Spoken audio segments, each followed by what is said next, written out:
예전에 제가 인도네시아 자카르타로 단기 선교를 길게 다녀온 적이 있습니다. 18박 19일 정도 꽤 긴 기간을 다녀왔었는데요. 그러니까 미존도 종족 마을에 깊이 들어갔다가 이제 자카르타 쪽으로 다시 나오면서 커다란 사파리를 관광했던 적이 있어요. 사파리 차를 타고 이렇게 들어가서 여러 동물들을 관찰할 수 있었는데 그 중에 한 구간은 원숭이들에게 이렇게 바나나를 던져주는 그런 구간이 있었습니다. 그 원숭이들이 차가 오면 다 알아요. 이제 그 바나나를 던져줄 거라는 걸 다 아니까 이 사파리 차가 딱 들어가면 옆에 와 있습니다. 그래서 처음에 이 바나나를 던져주니까 너무 좋아하는 거예요. 잘 받아 먹고. 그런데 한 가지 궁금증이 생겼습니다. 얘네들한테 바나나 껍질만 주면 어떻게 반응할까? 제가 그런 죄된 마음을 품었어요. 그래가지고 바나나는 제가 먹고 껍질만 던져줬습니다. 되게 맛있더라고요. 이게 조그만 거 있거든요. 먹고 던져주고 먹고 던져주고. 이게 궁금하잖아요. 그냥 짐승들은 뭐 이게 반응을 잘 못할 것 같은데 원숭이는 똑똑하니까 얘가 어떤 판단을 내리고 어떤 피드백을 하는지가 궁금한 거죠. 그래서 이렇게 바나나 껍질만 이렇게 던져주니까 처음에 막 달려들다가 나중에 휙 하고 저를 쳐다봐요. 그러다가 원숭이 껍질이 아니라 바나나 껍질을 저한테 다시 이렇게 던지는 겁니다. 그래갖고 제가 회개하고 죄를 고백하고 다시 이 충만한 바나나로 다시 주고 돌이켰습니다. 마지막에 헤어질 때는 우리 사이가 그다지 나쁘지 않았습니다. 여러분, 원숭이들이 왜 화를 낼까요? 껍질은 괜찮거든요. 근데 보려고 했더니 알맹이가 없는 거예요. 근데 이게 반복이 되니까 나를 놀리는구나. 그러면서 이렇게 화를 내는 것이죠. 그런데 우리가 신앙생활 할 때도 비슷합니다. 이제 껍데기는 괜찮은데 우리 마음이 없을 때가 있어요. 겉으로 보면 아무런 문제는 없는데 내 마음이 텅 비어 있을 때가 있습니다. 근데 겉으로 보면은 문제가 느껴지지 않기 때문에 뭐 이렇게 살아도 되겠다. 그렇게 생각하지만 사실 시간이 지난다고 해서 우리가 막 열매를 맺거나 성장하거나 균형 있는 모습을 보이지는 못하더라라는 것이죠. 지난주 말씀을 전하면서 텅 빈 영광, 헛된 영광에 대한 개념을 말씀드렸습니다. 그러니까 우리는 그리스도의 사랑 안에서 나의 존재를 찾아내지 못하면은 아주 필연적으로 잘못된 방식으로 스스로를 사랑하고 스스로의 가치를 입증하고 싶어 합니다. 예를 들어서 비교를 통해서 나의 가치를 찾으면 어떻게 된다라고 말씀드렸죠? 비참해지거나 교만해지거나 누군가를 함부로 대하거나 아니면 누군가를 투기하고 시기하는 모습으로 나아갈 수밖에 없습니다. 그런데 그런 방식으로는 우리를 충분히 계속해서 사랑을 할 수 없다라는 거예요. 여러분, 사람은 남과 나를 비교할 때 사실 솔직하지 못할 때가 훨씬 더 많이 있습니다. 내가 잘하는 건 막 부풀리고요. 내가 못하는 건 막 조금씩 이렇게 축소시킵니다. 일종의 자기 기만이죠. 나를 속이는 거예요. 갈라디아서 말씀을 우리가 계속해서 이렇게 강의하고 있었는데 갈라디아서의 배경을 가지고 예를 들면 이런 겁니다. 나는 솔직히 율법을 다 지키지는 않았어. 그런데 할례는 행했다. 뭐죠? 내가 못한 거는 줄이고 내가 한 거는 크게 얘기하는 거예요. 아마 이런 얘기를 했을 겁니다. 자기가 안 지킨 율법들은 막 이렇게 줄여 나가면서 에이, 어떻게 사람이 그 율법을 다 지킬 수 있습니까? 어쩔 수 없습니다. 마음으로는 그런 생각을 했을 거예요.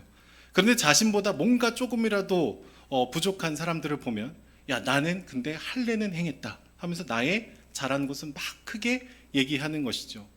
여러분, 객관적으로 얘기하면 뭘까요? 솔직하지 못한 겁니다. 자기 기만이에요. 못한 건 가리고 잘한 건 들춰내는 그런 모습이죠. 여러분, 본래 율법은 하나님의 거룩하심과 나의 비참함을 동시에 드러냅니다. 그러니까 수많은 율법을 막 지키려고 애를 쓰면 애를 쓸수록 내 안에는 이 율법을 다 지킬 수 없다. 이 비참함을 보게 돼요. 내 마음이 그렇게 순전하지 않다. 그런 고백을 하게 됩니다. 그래서 주님, 나에게는 이 율법을 다 지킬 힘이 없으니 하나님의 은혜가 필요합니다. 주님의 도우심이 필요합니다. 이게 솔직한 율법을 대하는 우리의 반응이죠.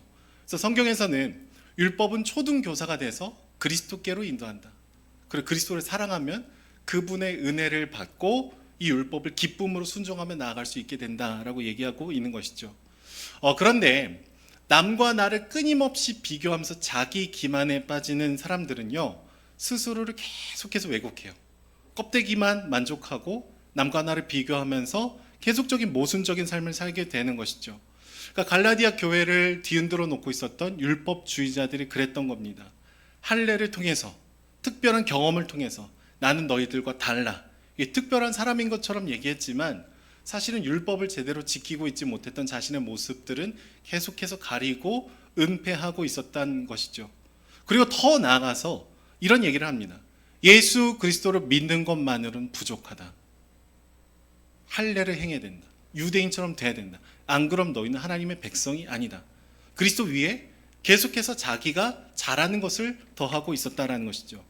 여러분, 어떤 것입니까? 첫 번째는 자기 자신의 껍데기에 속아서 자신의 문제를 발견하지 못하는 거예요. 주님, 난 은혜가 필요합니다. 이게 아닌 거예요. 나는 할례는 행했어. 두 번째, 다른 사람을 계속해서 문제가 있는 것처럼 만드는 겁니다. 너도 할례를 행해야 돼. 이 얘기가 반복이 되고 있는 것이죠. 그런데 여러분, 오늘 말씀 본문 7절에 하나님은 어떻게 얘기를 하실까요? 스스로 속이지 말아라, 이렇게 얘기해요. 하나님은 업신 여김을 받으시는 분이 아니니라, 이렇게 얘기하시죠. 여러분, 스스로 속이는 사람은요, 나를 속이고요, 남을 속이고요, 하나님도 속일 수 있다라고 생각해요. 바나나 껍질 던지면 좋아하겠지, 이렇게 생각을 한다라는 것이죠. 하나님, 저 할례는 행했습니다. 특별한 영적인 경험이 있습니다. 저는 아무런 문제 없습니다. 가끔 어떤 분들 보면은 방언을 안 받았으면 구원을 못 받았다, 이런 얘기 하시는 분들이 있습니다. 내가 경험한 영적인 체험이 없으면 남들이 문제가 있다는 거예요. 아니요. 여러분, 하나님은 우리를 각자 다르게, 나에게 맞게, 나의 템포에 맞게, 가장 나에게 적합하게 아주 다양한 방식으로 신비하고 오묘하게, 그러나 분명히 우리를 만나주시는 분이죠. 할례 안 하면 안 된다, 방언 안 받으면 안 된다, 여러분, 그게 아니라는 거예요. 여러분, 오늘 말씀 본문에 뭐라고 얘기하시죠? 하나님은 업신 여김을 받으시는 분이 아니래요. 겉모습에 속지 않는다는 겁니다. 잘하는 몇 가지를 가지고 속아 넘어가는 분이 아니라는 거예요. 우리의 마음, 우리의 중심을 보는 분이죠. 계속해서 바울은 율법주의자들의 속 마음을 오늘 말씀에서 이렇게 폭로합니다. 지금 너희가 겉으로는 아무 문제가 없는 것처럼 여기고 스스로 뭔가 대단한 것을 주님 앞에 드린 것처럼 얘기를 하고 있지만 사실 그들의 마음이 어떻다라는 거예요? 엉망이라는 겁니다. 너희 마음에 사랑이 없다. 너희 마음에 은혜가 없다. 너희 마음에 그리스도만으로 충분하지 않다라고 얘기하면서 그리스도를 부정하고 있다라고 얘기하는 것이죠. 특별히 오늘 말씀 12절, 13절 말씀 보면은 이런 얘기를 해요. 육체의 모양, 겉으로 드러나는 일들을 강조하는 사람들이 갈라디아 교회 성도들에게 찾아와가지고 억지로 할례를 받게 하는 근본적인 이유가 뭐래요? 보시면은 그리스도의 십자가로 말미암은 박해를 면하려고 한 것이다. 여러분, 이 말은요, 예수 그리스도의 십자가만을 외칠 때 받게 되는 부정적인 피드백을 피하고 싶다라는 겁니다. 그 13절 말씀을 보시면 어떻게 되어 있냐면 할례를 받은 그들의 마음이 어떻다라고 얘기하죠? 스스로 율법을 지킬 마음도 없대요. 야, 사실 너희 율법 지킬 마음도 없지, 이런 얘기를 하는 거예요. 그리고 더 나아가서 그럼에도 불구하고 다른 사람들에게 계속 문제를 삼으면서 할례를 받아야 된다라고 요구하는 이유는 뭐래요? 너희 육체로 자랑하려 합니다. 여러분, 이 말이 뭐죠? 첫 번째, 예수 그리스도의 십자가만을 얘기하는 것을 거절하고 있어요. 왜요? 십자가만으로 충분하다고 하면 다른 사람들이 불편하다고 얘기하기 때문이죠. 두 번째, 사실은 그 마음에 할례는 행했지만 애초에 율법 자체를 다 지키고 싶어하는 마음 자체가 없는 겁니다. 세 번째, 그럼에도 불구하고 내가 괜찮은 척, 우월한 척, 특별한 척, 그러면서 갈라디아 교인들한테 너희도 할례해야 된다라고 얘기를 했던 것은 자기 영광을 받기 위해서 지금 얘기하고 있다는 것을 바울이 완전히 까발리고 있는 거예요. 여러분, 우리가 다른 사람과 나를 비교할 때 비교의 대상이 되는 것이 무엇일까요? 우리의 마음을 비교할 수는 없습니다. 왜냐하면 옆에 있는 사람의 마음이 어떤지 우리 잘 모르거든요. 겉으로 드러나는 행동은 비교할 수 있어요. 할례 했냐 안 했냐, 기도의 자리에 나왔냐 안 나왔냐, 공동체를 열심히 헌신했냐 안 했냐, 외적인 것들은 비교할 수 있습니다. 그런데 여러분, 속아 넘어가면 안 돼요. 만약에 겉으로 봤을 때 나는 늘 기도의 자리를 지키고 난 열심히 하고 있어, 여러분, 내 겉모습에 내가 나를 속이게 되면은요, 항상 내 마음을 깊이 들여다보지 않아도 나는 꽤 괜찮은 것 같거든요. 난 거룩한 것 같아요. 난 주님을 사랑하는 것 같아요. 왜요? 외적인 어떤 모양이 있으니까.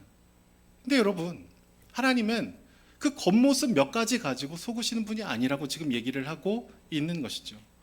어떻게 보면 우리 마음을 깊이 들여다봤을 때 굉장히 불순한 동기들로 돌아갈 수도 있다라는 것이죠. 여러분, 이 당시에 그리스도인들이 왜 십자가만을 얘기하고 은혜만을 얘기하고 의지하면 박해를 받았을까요? 여러분, 십자가에는요 사람의 공로가 들어설 여지가 없거든요.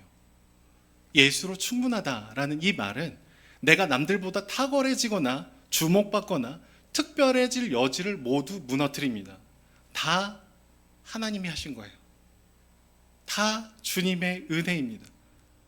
우리가 특별해지는 순간이 없어요. 그냥 우리는 다 깊은 죄인이었고 하나님의 은혜를 받은 자들임에 불과한 것이죠.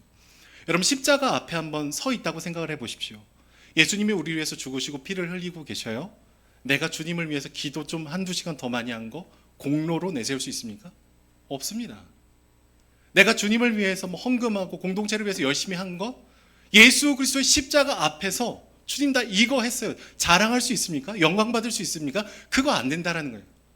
그러니까 자기 중심적인 사람들에게 십자가만 자랑해라, 십자가만 의지해라, 예수면 충분하다, 이거 불편한 얘기입니다. 왜냐하면 여러분, 우리 마음에 늘 특별해야 되고 늘 남들보다 괜찮아야 되고 늘 남들보다 인정받아야 된다라는 이런 분위기 속에 살 때가 많기 때문이죠. 근데 십자가만을 자랑한다라는 건 나의 처지를 아는 거예요. 주님, 내 마음은 그렇게 순전하지가 않습니다. 그리고 동시에 모든 영광을 주님께 드리는 것을 얘기하는 것이죠. 여러분, 근데 우리가 십자가만을 자랑할 때 주님은 뭐라고 하실까요? 주님, 저는 아무것도 아닙니다, 이런 고백을 드릴 때 하나님께서는 그 고백을 드리는 사람을 다시 일으켜 세우시면서 너는 내 사랑하는 아들이고 딸이다, 내가 너를 통해서 나의 일들을 행하시겠다, 그 약속을 주시는 분이죠.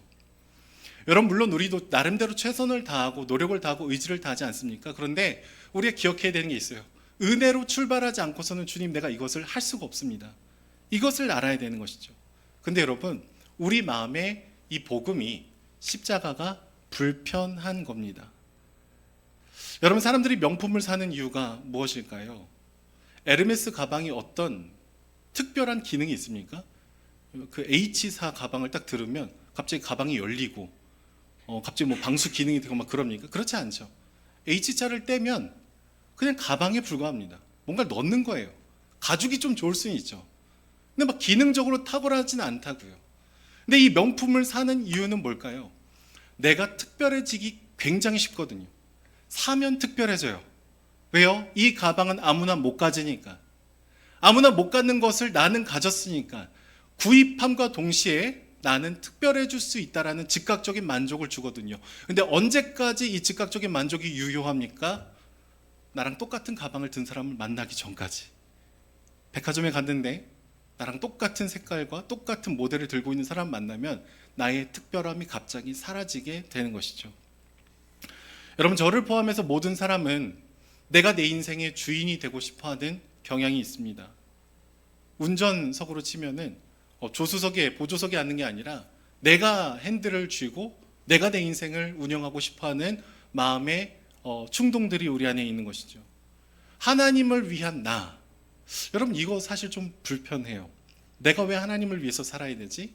내가 왜 하나님의 영광을 위해서 살아야 되지? 불편합니다. 하나님이 나를 위해 주셨으면 좋겠다라는 마음이 훨씬 더 많은 것이죠.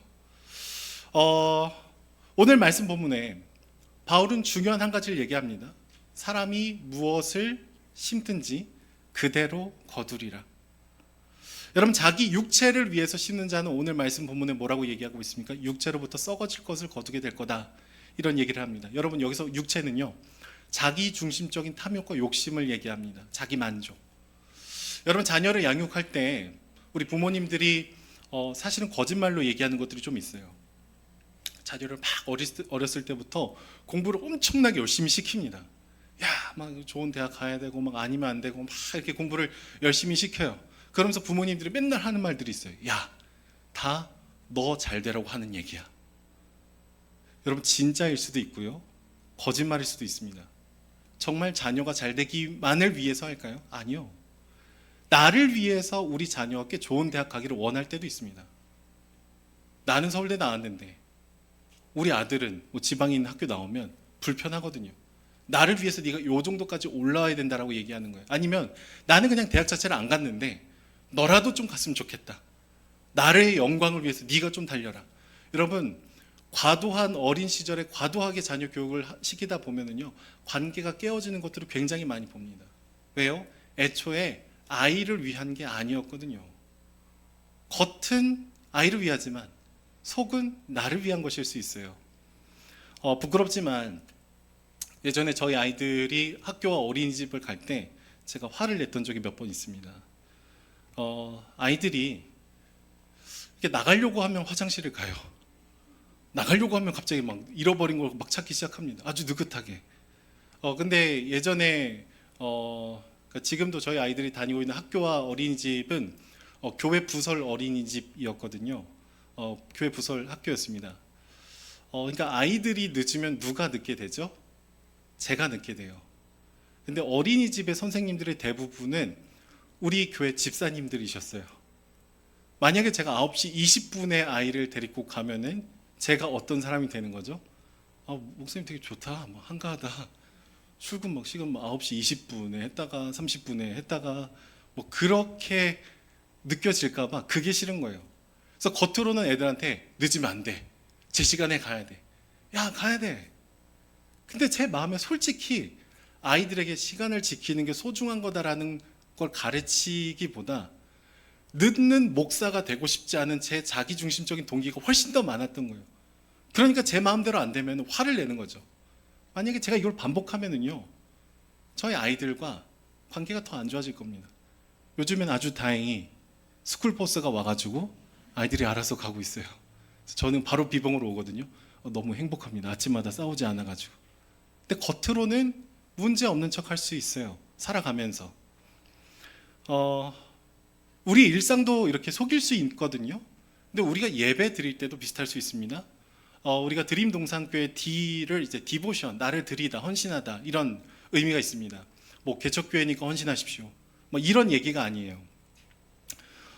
우리는 예배를 드리는 가장 선한 순간에도 자기중심적일 수 있습니다. 예배는 내가 은혜 받고 내가 감동하고 나 좋으라고 드리는 시간이 아니거든요. 근데 우린 그게 너무 중요해요. 나에게 익숙한 찬양, 나에게 익숙한 조명, 나에게 익숙한 예배 순서, 예배자들의 복장. 저는 개척을 하면서 이걸 흔들어 보고 싶었어요. 그래서 일부 예배 오시면 불 다 켜놓거든요. 찬송가 부르거든요. 2부 예배는 불을 끕니다. 조명도 어둡게 하고. 저는 새로운 곡들을 시도하는 걸 좋아합니다. 제 개인적으로 노래를 굉장히 못 부르는 편에 속하는데 저번에 제가 그 설교 찬양할 때 그 화음 넣다가 우리 인도자분이 지적했거든요. 화음 그렇게 넣지 말라고, 이렇게 줄였다고 제 목소리를 줄였다고. 저는 새로운 걸 굉장히 좋아하는데 일부러 새로운 찬양할 때가 있어요. 왜냐하면 낯설어야, 나를 흔들어야 내가 얼마나 자기중심적인지를 알거든요. 예배를 드리는 그 순간에도 내가 중심에 있어서 나를 만족하는 그 예배를 원할 때가 있다는 겁니다. 여러분, 겉으로는 어떻습니까? 아무 문제 없습니다. 예배 드리고 있어요. 찬양하고 있어요. 그런데 그 마음이 텅 빈 마음일 수 있다는 거예요. 육체를 위해서 심으면서 예배를 드릴 수도 있다라는 것이죠. 여러분, 교회를 섬기면서 제가 늘 말씀드리는 거는 우리 교회는 개척 멤버라는 단어가 없었으면 좋겠어요. 평생. 개척 멤버. 여러분, 이 단어에 어떤 것이 있습니까? 특별함이 담겨 있어요. 나는 달라. 난 더 일찍 왔어. 난 열심히 섬겼어. 아니요. 겉으로는 경건의 모습일 수 있으나 그 마음은 자기 중심적인 겁니다. 육체를 위해서 심는 거예요. 누가 그걸 인정하지 않는 순간 화를 내죠. 좌절할 수 있습니다. 여러분, 그러면 성령을 위해서 심는 사람은 누구입니까? 끊임없이 나 중심을 하나님 중심으로 바꿔가는 사람을 의미합니다. 여러분, 우리 영혼 안에 그리스도를 통해서 선포된 아름다운 복음을 깊이 보면은요, 그 은혜에 감격하면은 그분의 장엄하신 무게가 우리 안에 느껴지기 시작합니다. 그때 우리의 자기 중심성은 힘을 잃게 돼요. 그때 죄를 사랑하고 싶어하는 마음들이 힘을 잃게 돼요. 주님이 내 마음에 가장 무거우신 분이 될 때, 그분의 증언이 나에게 가장 커다란 영향력을 행사할 때 우리는 비로소 마음에서 우러나오는 순종을 할 수 있게 되는 것이죠. 저는 여러분들을 닥달하고 싶지 않습니다. 뭐 해야 됩니다. 뭐 안 해야 됩니다. 그렇게 하고 싶지 않습니다. 여러분, 그 변화는 겉으로 드러나는 변화에 불과합니다. 여러분, 풍선을 계속해서 내 손으로 쳐서 올리는 방식으로 신앙생활을 할 수 있어요. 권사님인데 새벽기도 안 나오십니까? 제가 이런 말 몇 마디만 하면 권사님들 중에 새벽기도 나오신 분도 훨씬 많아질 거예요. 여러분, 근데 복음적이지 않아요. 진짜 우리가 변하려면요, 우리 마음에서 주님을 사랑해야 기도할 수 있는 거예요. 목사한테 잘 보일 필요도 없고, 목사가 뭐라고 얘기한다고 그것 때문에 움직일 필요도 없습니다. 주님을 사랑하면 기도합니다. 주님을 사랑해서 말씀을 읽어야 되죠. 풍선에 은혜의 헬륨가스를 넣어야 되는 거예요. 그 안에서부터 채워지면서 점점점 우리의 마음이 올라가야 되는 것이죠.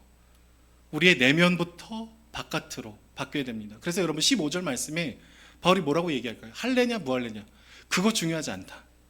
오직 새로 지으심을 받은 것이 중요하다. 우리를 어떻게 새로 지으셨죠? 은혜로, 그리스도만으로, 그분의 사랑으로 우리를 새로 지으셨죠. 그리고 바울이 오늘 본문의 갈라디아서에서 맨 마지막에 얘기하는 게 뭐냐면 은혜예요.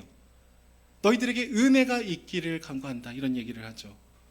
그러니까 겉모습만으로 속지 않고 정말 주님께서 행하신 일들을 우리가 바라봐야 된다라는 것이죠. 그리고 바울이 얘기합니다.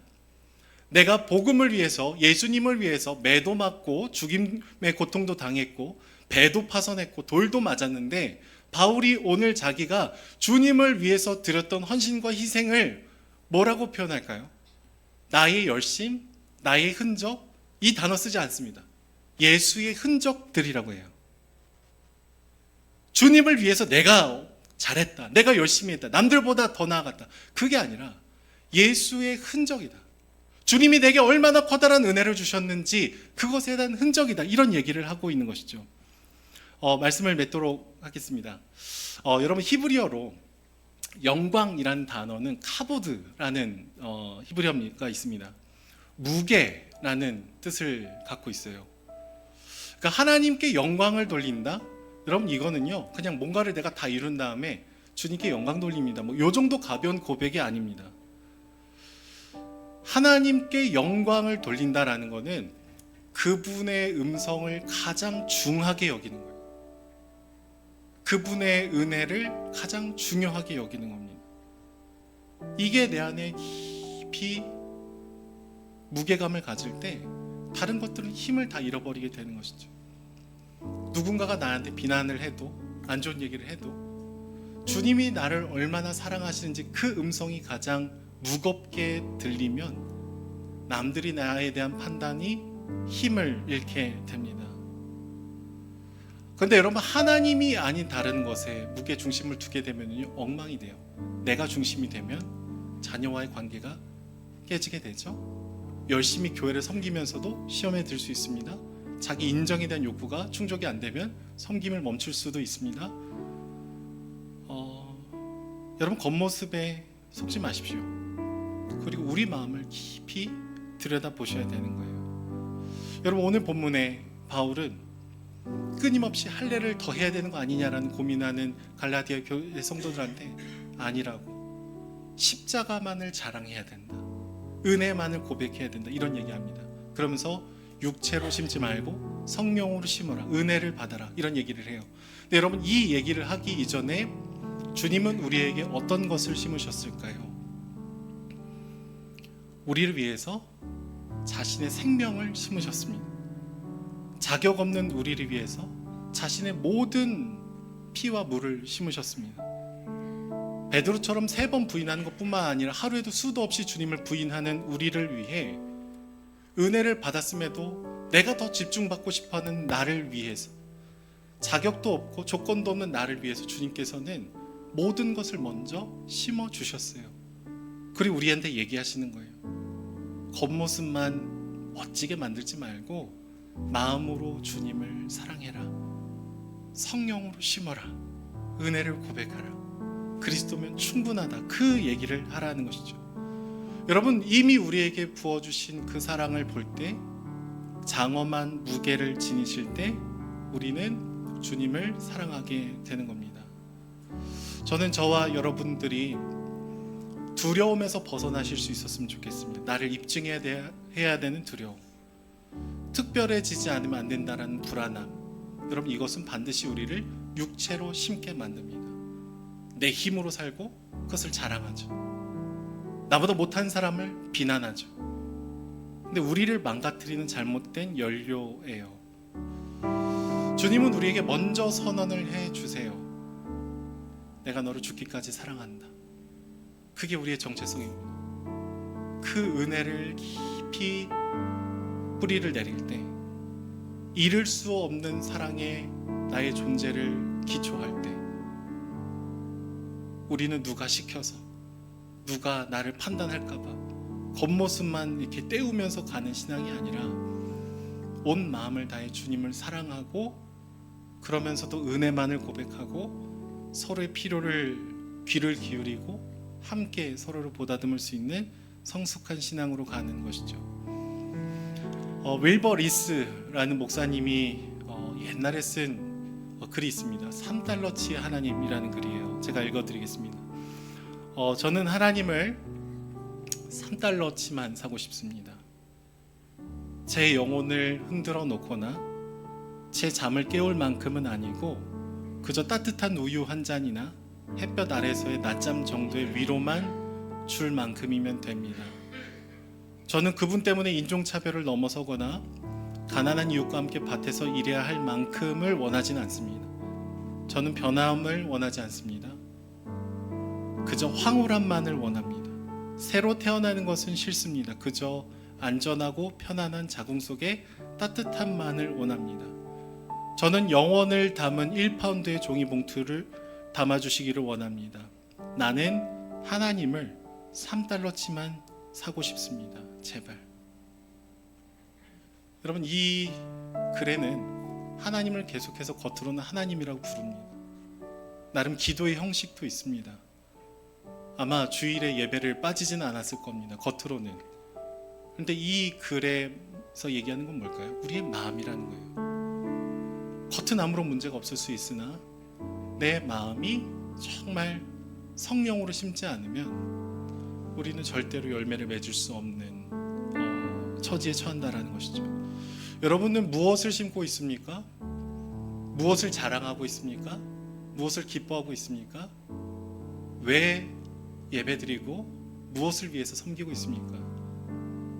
스스로를 바라보실 때 우리의 마음의 깊숙한 마음을 돌아보시는 저와 여러분들이 되기를 소망합니다.